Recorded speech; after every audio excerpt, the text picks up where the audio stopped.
I'm using this scrap wood to make a set of ramps for my trailer and my trucks to get underneath them a little easier.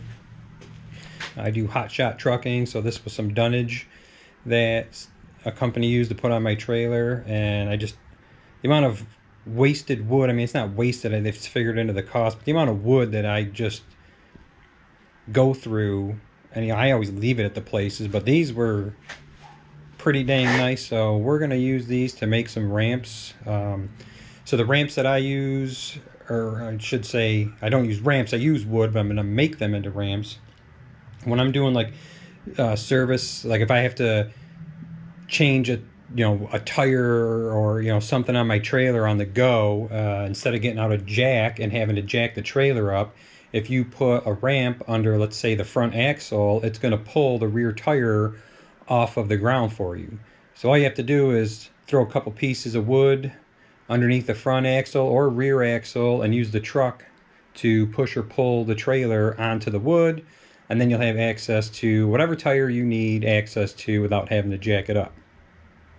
The other thing this is going to help me with is the Tahoe sits a little low, so getting underneath there kind of sucks doing oil changes and stuff. So it's high enough that I'm not going to mess around with the jack, but low enough that it annoys you when you get underneath there. So I'm not doing like a huge ramp, like the metal car ramps that you would buy, because I don't need to get any of my vehicles or trailers that high off the ground, especially the Duramax. Like I don't need to jack that up at all to do oil changes. But so we're only going 3 layers thick with the 2x6, and these are going to work mint for what I'm gonna do with it. And again, it's not costing me anything. Of the screws I have, my time, and the wood was free. So what we got here is we have 2 boards that I'm going to be cutting 2 31-inch and 2 15-inch pieces. The third board, and I mean this couldn't have worked out better for like measurement wise, right in half, 2 23-inch boards. And then this last one I'm only using a couple pieces off the end, 2 3-inch pieces. I might actually look for some smaller scrap pieces just to keep this as long as possible, if I don't have to cut it down. But so I'm going to get these cut, and then we'll be back and I'll show you what I'm going to do next. All right, we're back. I got my 8 pieces of wood cut. I ended up taking the 2 3-inch pieces out of the board I had it marked out on, because once I turned it over I realized it's not a very good board. So we took 6 good inches off the top. So for this you're going to need a couple of clamps, or you can have somebody help you and hold it. Got my impact driver. Going to need a drill bit to to drill the top 2 3-inch pieces so they hopefully don't split. And then I've got my 2.5-inch exterior screws, and I got some 3-inchers that I might stick in there. But so let me just set you down here, and let's get these out of the way. So take your 20 or your 31-inch long piece, put that sucker around here. Then you take your, what's that? Let me say this was your 23-inch piece, and that's going to go right on there. And you're going to want to make sure that they're as close to square as you can get them. And throw a clamp on here. Of course, it'd be nice if I was ready here. So just kind of winging it. And these aren't very wide boards. I mean, you could use 2x10s or 2x12s if you want to. I'm not. This is what I had, and this will still hold the vehicle just fine. So a couple clamps on here to hold this in place while I screw it down. Just let that hang off the back like that. So this is the first one, and actually this is actually heat treated lumber too.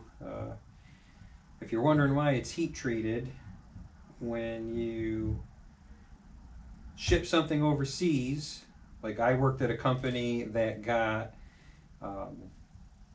goods from like Africa, China, China owns all the places in the different countries, so all the money's still funneled back to China. But what you're not thinking about is not only you're importing the product, you're also importing wood. So there's certain species of wood, like that's how we got a lot of the bugs in America that attack our trees, is coming in on stuff like that. So everything has to be heat treated. That's what the HT stands for when you see like a skid or some lumber, just so that it's you can transport it, so you can import it into the country and export it. Also, if you're building something, like I made some planters, like some raised garden beds out of pallets.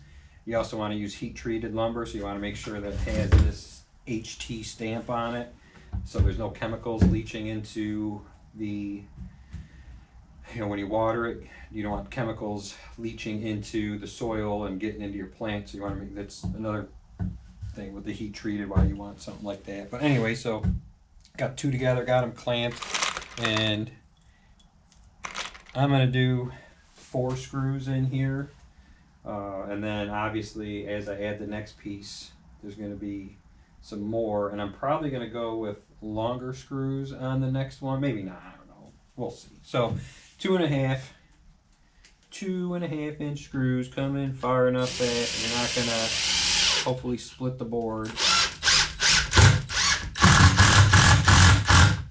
Get that recessed down in there. Actually, I'm probably gonna end up using 6 screws on this.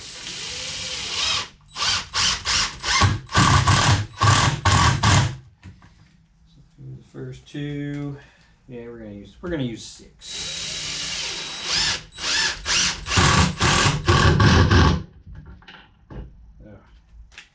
Sometimes these star bits are great, but at the same time, sometimes they just really push you off.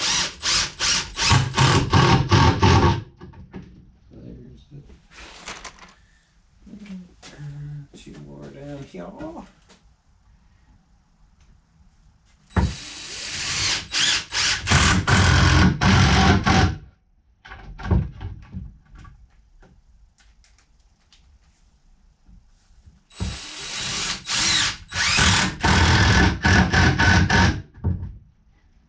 Alright, there's the first board. And also, once I get these together, I haven't decided yet. I might actually cut an angle on this board. Might not be necessary, but now, because I got them screwed together, but I can tell you when I would just stack boards up to get my trailer on, because I carry boards on the back of my truck as well. If you're on like if it rains out, or if you're on pavement that's been sealed, or some worn concrete that's like slick, as soon as it hits this, I know it's a big tire and you wouldn't think this would stop it, but not that it stops it, but this slides, so it's hard sometimes to get up on it. So I might actually angle this one, because once the tire gets up on it and the weight is on it, this one, it's not going to push the rest of them. It's going to climb up it, because it's going to have the weight of the trailer holding it in place. But getting up on the first board sometimes is an issue, so we might do that. Anyways, all right, then you're going to grab your 15-inch piece. And it's going to be your next one. And I tell you, I just want to, full disclosure, this wasn't my design. I watched a video a long time ago, and I've wanted to make a set of these. And I'm just, now that I got the lumber for free, the screws weren't free. I bought them at some point, but I didn't have to go out and buy the screws to do this. I'm just using pre-existing screws that I've already got. So this really isn't costing me anything besides my time and the original cost of screws. But anyways, so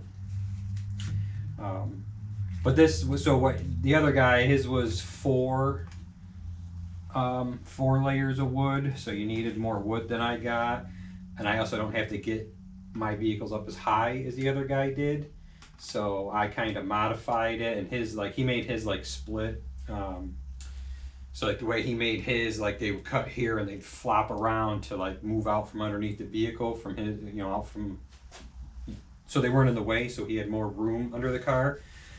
I don't have to worry about that. That's not why I'm building these. And if I get underneath there, you know, these aren't really going to be in the way. And I thought about that when he said that. And with the Tahoe, these are going to be low enough that I can put these under the car and back up them. So this part will be sticking out the front, so this won't get in the way. But for my trailer, it's not like these are going to be in the way getting under the work on. It's literally just to get the front axle up, so that the rear axle is hanging there, so I can get the tire off without having to jack it up. So that's why I'm putting these together. But yeah, so let's get this next one screwed down. This one I'm probably only going to do 4 screws.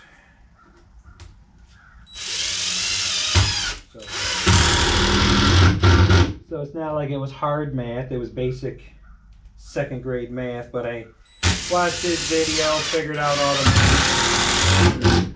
out the one I was doing away with, and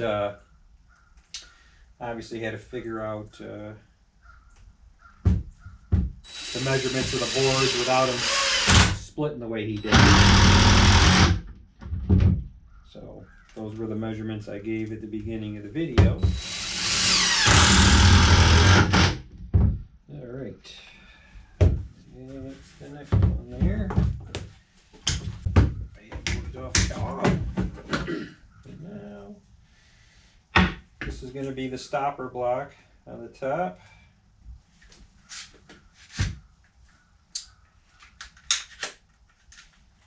Come on. We got like glue or something in here. There we go.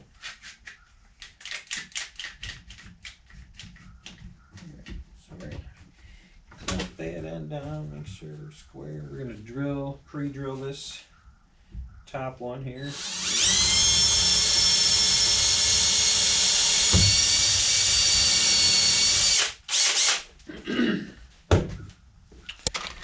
Yeah, let's get a screw in this. You know what? I think this one. I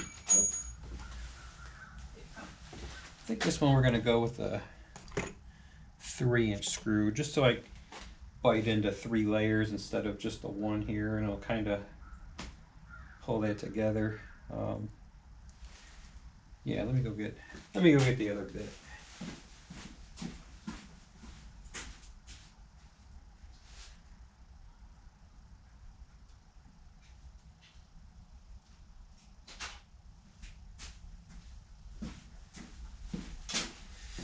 And we are back.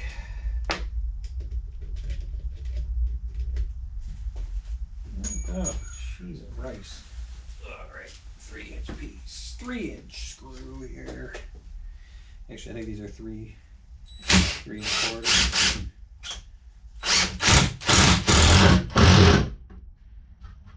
Beautiful. Shouldn't go anywhere, but just in case. One more.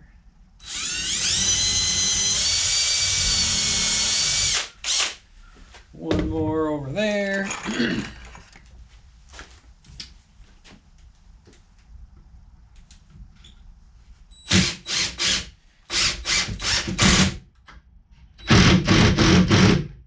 Beautiful. And I also wanted to show this real quick. I had this guy that worked for me, gosh, probably 10 years ago, and he was helping me repairing a deck at one of my customers' properties. And so if you don't know what this is for, you're going to learn something today. So you put the screw on there, and a lot of times the coated screws aren't magnetic, tips aren't magnetic, and you pull this out and it holds the screw. And then, you know, they got the longer one, so it holds, you know, the 4 or 5-inch screws. So this way, once you get it in the wood, it's not gonna fly out on you if you're not perfect, you know, so it gives you a chance to stab into the wood and get it going.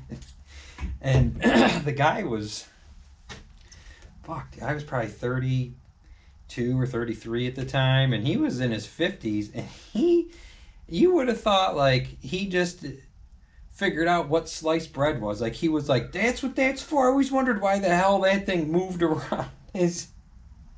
So I don't know if you've seen it. I just did that so to hold the screw, but that's what that's for. That is a screw holder. You slide the neck down, and as you go down, and this hits the surface, it slowly comes up and out of your way. But yeah, so that is what that is for. All right, we got one built. I'm gonna get the other one together, and we'll be back after we get the other one together. All right, we got the other one together, so we're gonna try them out. And what's nice about these is for storing them, they don't perfectly match up like the video that I watched, obviously because I took a layer off of them and had to redo the math on them. But so when you want them kind of narrow, right, in the garage, it's just there's a little stack of wood. If you got the extra room, you can drop it down to here, so they'll come together, and you know, so then you still nice flat surface. You stack other things on if you don't use them a lot. I think I'm gonna actually keep these in the truck because, you know, sitting like this, I can stick these right down in between my toolbox, and they'll sit perfect, or you know, in the wheel well or over the wheel well. So like, this part will sit on the wheel well. So I think that these are going to work pretty good for what I need them for. I do think that I am going to cut the angle on the end board. So I think I'm going to do that quick, and then we will go and try them out, see if they work. I'll stick them under the Tahoe and see if they work or if I destroy my Tahoe. Alright, well, I got them laid out here. I put 45s on the ends. We'll see if it works.